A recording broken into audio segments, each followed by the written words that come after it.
สวัสดียินดีต้อนรับเข้าสู่ช่องบุญเทพพาแซ่บนะทุกคนเนาะพามากินเครื่องในงูนะทุกคนนะต้ม แล้วก็แจ่วนะทุกคนนะมาเด้อข้าวเช้าทุกคนเอ้ยเจ็บข้าวเหนียวร้อนๆทุกคน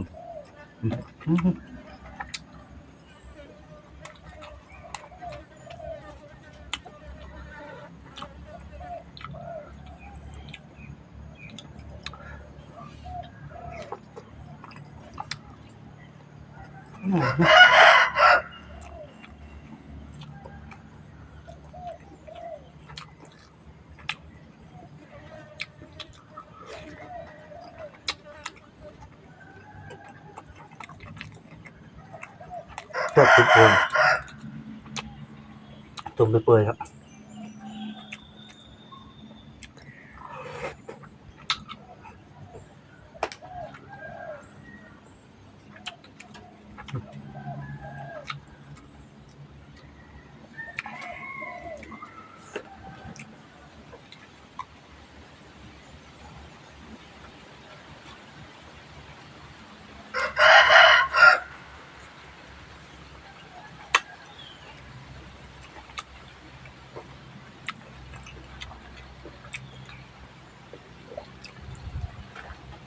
ต้มไปเปื่อยแซ่บทุกคนเลย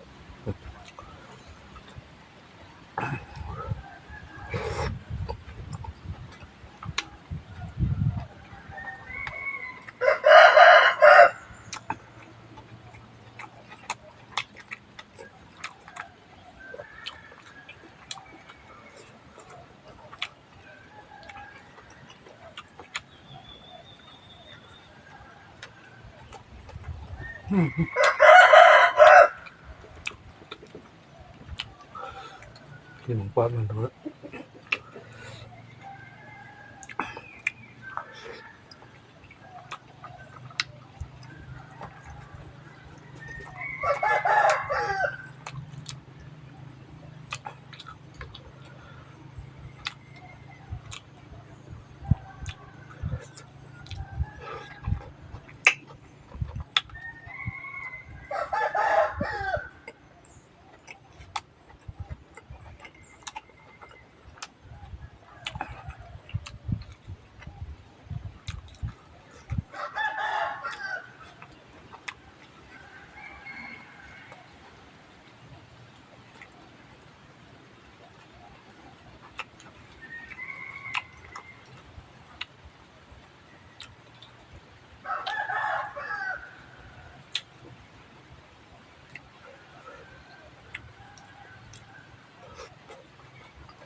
เปื่อยๆทุกคนแซ่บๆมันๆ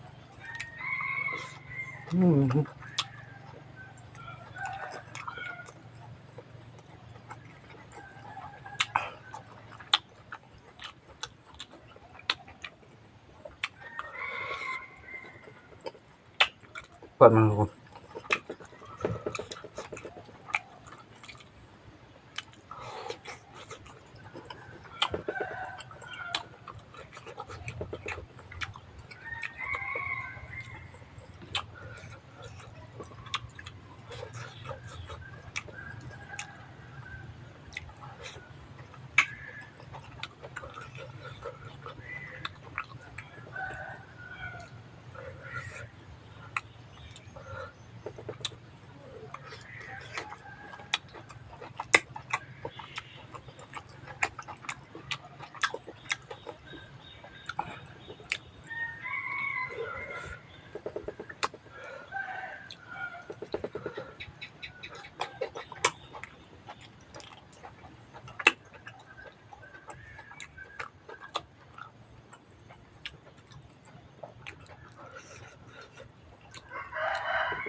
สำหรับคลิปนี้ก็สิมีประมาณนี้ทุกคนเนาะฝากกดไลค์กดแชร์กดติดตามเนาะเพื่อเป็นกำลังใจให้คลิปต่อๆไปทุกคนเนาะก็บ่มีหยังหลายแล้วสวัสดีนะ